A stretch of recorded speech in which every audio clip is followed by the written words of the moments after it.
Hello guys! Ang share ko po sa inyo today ay ang recipe ng green pepper. Di ba, hindi natin alam minsan kung anong gagawin natin sa green pepper, kung anong recipe. Kaya, ngayon, tuturo ko sa inyo. Yun hong pagkat nito, tatanggalin nyo lang ho yung ulo, tapos hatiin nyo sa gitna, tanggalin nyo yung buto. Ayan lang ho ang kalalabasan nyo. Ang kailangan nyo ay giniling o minced pork. Yan. Giniling ho. Next ho sa giniling, lalagyan nyo ho siya kailangan nyo siya ng sibuyas or onion. Tamanigi Sibuyas ho. Lagyan nyo siya. Mga small size or medium size na sibuyas. I-slice nyo ho ng pinong-pino. Ayan. Sa akin kasi nilalagyan ko ng marami.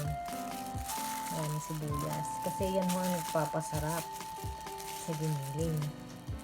Tapos ho, lalagyan nyo ng itlog. Yan ho, isang itlog.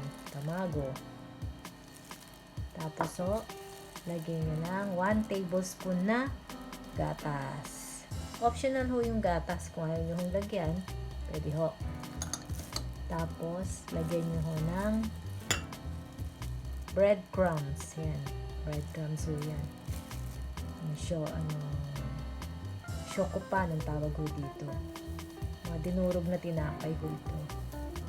Kahit na half cup lang ho. Ganyan. Tapos, kung wala naman ho kayong breadcrumbs, pwede nyo naman ho siyang lagyan ng katakuriko or cornstarch. Tapos, ito ho, flour. Flour, mga 1 tablespoon lang din ho. Yan. Tapos, saka nyo i-mix. Mix nyo lang ho yan. Mix lang ho natin. Tapos, pag may na-mix nyo na ng konti, lagay nyo ho ng konting asin. Konting asin. At konting paminta.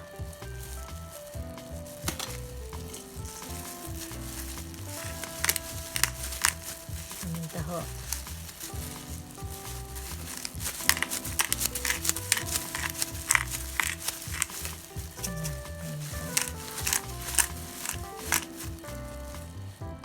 At haluin yung mabuti. Ayan. Pwede rin ho, para mas madali, gamitin nyo yung kamay nyo. Ayan, para mas madali ang paghalo. Ayan guys, ganito ho magiging itsura niyan. Kailangan halong-halo para yung sibuyas ay naka-spread lahat. Halong-halo ho siya. Ngayon, ang gagawin naman natin, ipipiling na natin siya.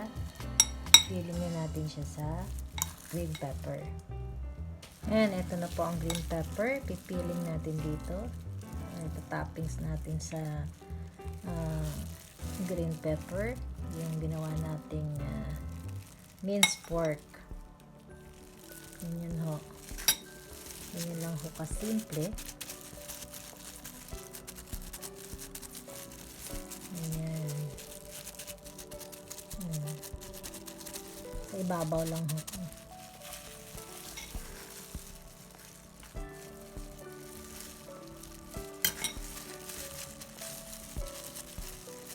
Ganyan lang ho yan. Tapos, kung gusto niyo naman ho, may another option naman ho na may lalagay dito, lagyan nyo ho siya ng cheese. Ito, cheese. Kung gusto niyo lagyan ng cheese sa ibabaw para matunaw siya.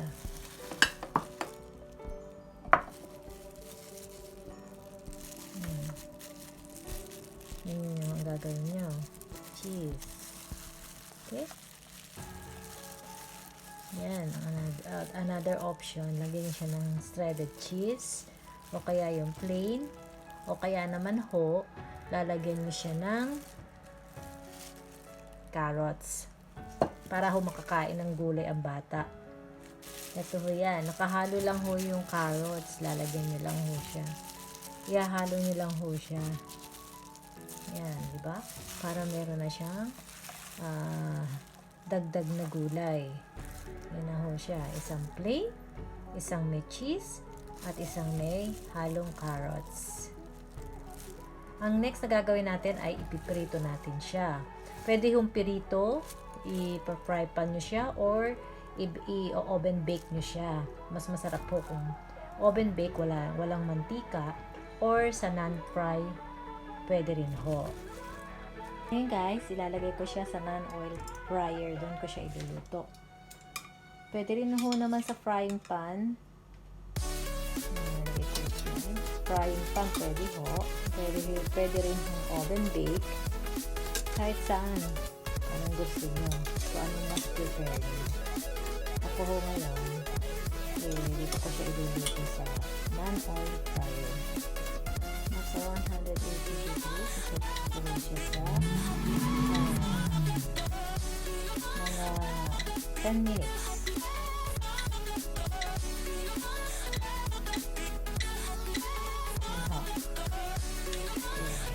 Kain na lang natin. Tingnan mo rin natin siya. Oh, luto na ho siya. Oh, wow. Ito yung pagkakaluto Yan guys, ready to serve na po ang ating green pepper with pork with tomato ketchup.